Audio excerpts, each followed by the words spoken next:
Hey everyone, welcome to the new normal experience. If this is your first time of joining me, welcome. And if you're joining me from last week, welcome again. So what is the new normal experience all about? It is encouragement and inspiration for your new normal journey, i.e.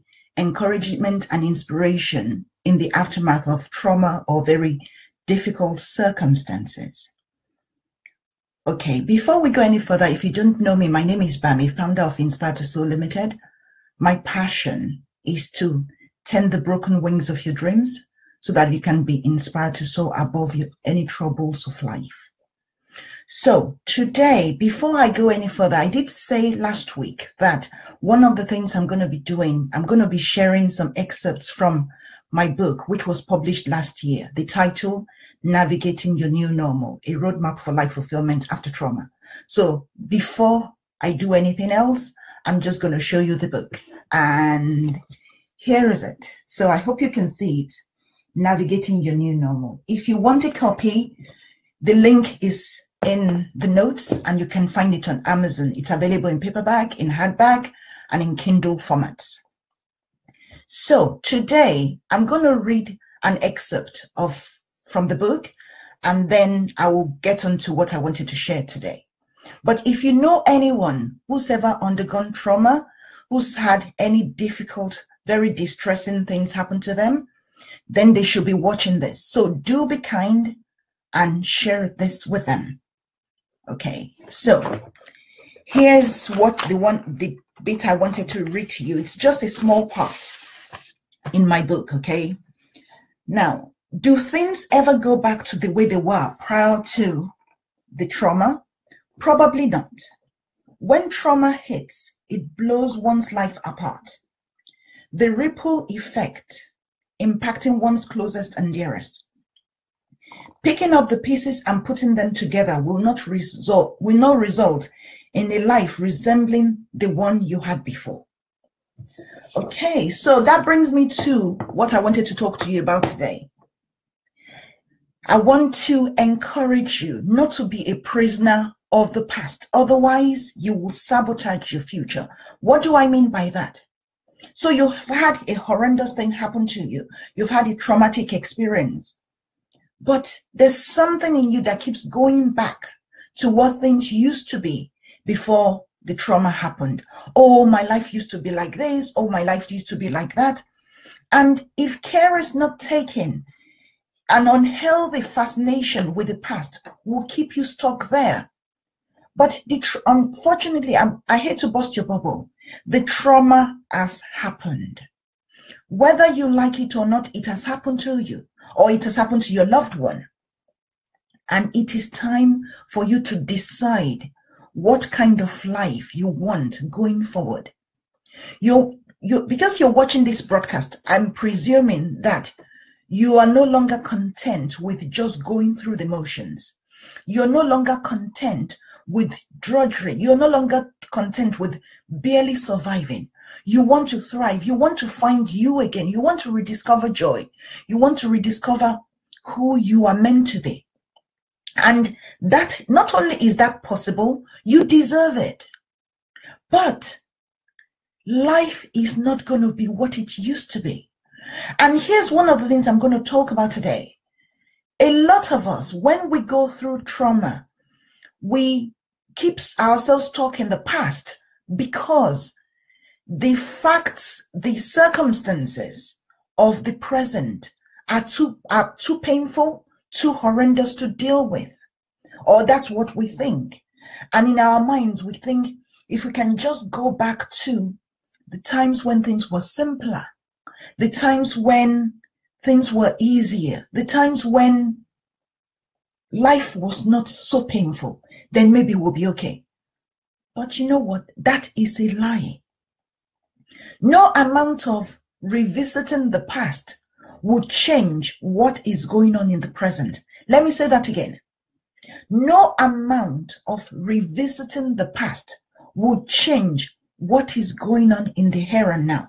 So I'm going to use a person, because one of the things I promised on this broadcast is that I will give you practical tools and I will share personal experiences so that you know that what I'm saying to you is not just something that's from my book, or from theory, but it's real grounded personal experience. I've experienced losses so many times over the years. The most recent was the loss of my big sister last year. And that was so devastating, not just to me, but to my siblings, but to our entire family. Now, in the early months after my sister passed away, there was a tendency for me to want to go back to a time before she passed away and imagine that she was still here and just try to keep myself in the good memories that we shared. Now, don't get me wrong, there's nothing wrong with treasuring good memories, because at the end of the day, when we have losses, especially whether it's loss of life or whether it's loss of relationship or whatever like that, the only things we can take from those experiences and those times are good memories. But those good memories are not meant for us to be prisoners to. We're not meant to be bound to those good experiences. So, like I was saying, with respect to the loss of my sister, I was tempted to just wallow in the past. But I realized that will not serve me at all, because whether I like it or not, my beloved sister was gone. But what I could do was realize that I could be grateful, and that which I am every day, grateful that I had the time with her that I did, that we had shared experiences, that we had wonderful shared memories, whether it's shared laughter, whether it's shared memories of experiences that we had. Being grateful for those, it's part of keeping her memory alive, yes. But in the days and months and years afterwards, I know that I had to make a choice about what kind of life I would want to live, number one. Number two, I knew my sister would not want me to be stuck in the past either. So I had to make a choice. And one of the choices I made was, whilst treasuring the past, I would now go forward into the future and make new memories and do new things that honor me, things that fulfill me, experiences that enrich me, and at the same time still keep the good memories of my sister alive in my heart, because no one can take all of those good memories away from me. So now over to you. Let's talk about you. Don't be so stuck to the past that you end up sabotaging your future. And one of the things I want to address is this thing that a lot of us, when we go through trauma, we have this tendency to start looking at the past through rose-tinted glasses, as if the past was perfect. There was nothing wrong with our pasts. In other words, you hear people say that, oh, before this trauma happened to me, my life was perfect. Everything was going swimmingly well. This was happening. It was perfect. I was walking on water. I was up in the clouds. But here's the truth. Nobody's life is perfect. Not at all. Life is not perfect. So even though you're going through a very difficult time, don't let that keep you reverting back to the past, that, oh, your life was perfect then, because it wasn't. You and I both know that if you want to be really, really honest with yourself, your past life was not perfect. And your future life will not be perfect, because we're human beings. But you can lay hold of a lifetime of fulfillment. You can thrive. You can soar in your new normal, in these days ahead, in this aftermath of trauma in this aftermath of the horrendous experience you've gone through.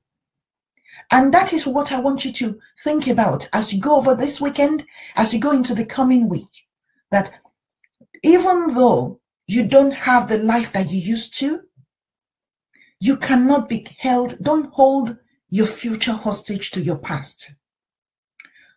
Start thinking, start reflecting, start looking at what you have, what you do have now, and what can you do for the future? What are your interests? What are your passions? Just because your energy is depleted, just because your health is not what it used to be, just because your family circumstances is not what it used to be, just because your finances or any other of your of the things that surround you, just because they're not what they used to be, it doesn't change. It doesn't mean you cannot thrive, and it doesn't mean that you cannot find fulfillment again. But the fulfillment will not drop in your lap. You have to pursue it. You have to go after it. You really have to. So I want to encourage you. If you're one of those people, or if you know someone who is stuck in the past, maybe because of a loss, because of a serious illness, because of his horrendous situation, maybe because of assault or anything that, any horrendous experience they might have gone through, I want to challenge you, and I also want to encourage you. Please share this with them. Share this video with them and help them to realize that they don't have to be stuck in the past. That regardless of what's happened, that you need to look at today. Where are you at today? What can you do? Okay, so maybe you used to be able to run miles before, and now you are in a wheelchair. And please, I am not minimizing what you're going through, but even if you're in a wheelchair today, well, maybe you can get a wheelchair that will give you more freedom so that you can go around more, so that you can go to places where you can enjoy life and just smell the roses again. I know that sounds like a cliche, but learn to smell the roses again. Learn to enjoy the beauty around you. And if you're watching this, you'll probably have loved ones or friends who matter to you. Enjoy time with those people and start relearning who you are, what you are about, what you would like to do with your life, and proceed from there. But don't be stuck to the past. Don't keep going backwards. Because here's the thing, if you're driving and the only place you're looking at is behind, you will crash. Because you have to look at where you're going. And you cannot go back to there is no time travel, no matter what sci-fi films have told you, that you cannot go back to the past. You can only go forward. I hope that will help you, and I hope you also share that with someone who needs that.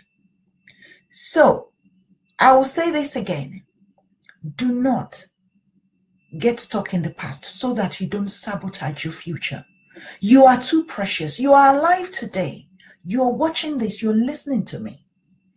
So that means you are alive for a reason. And every day that you are alive, every moment that you are alive is a gift. Use it well.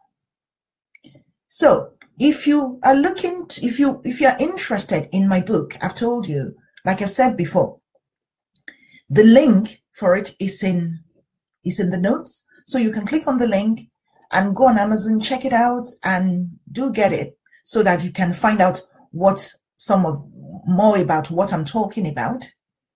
And also, if you are struggling in your new normal journey, in the aftermath of the trauma that you or a loved one has gone through, you're thinking, there must be more to life than this.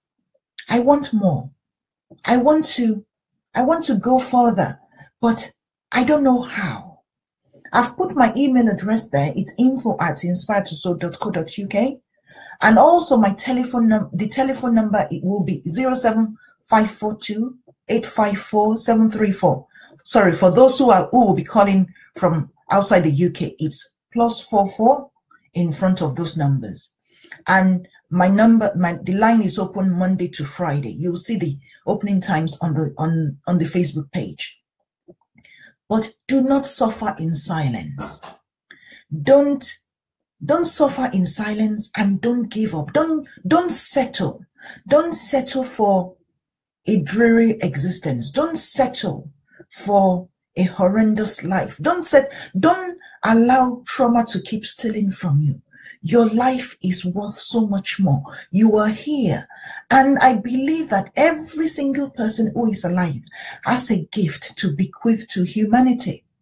Whether it's your immediate family, whether they're your colleagues, whether they're your community, or wherever, you have a gift to bequeath to humanity. So it means that you should pursue through a lifetime of thriving. And don't let trauma steal one more day from you. Until the next time, be inspired to soar, and I will see you guys again next week. Take care. Bye.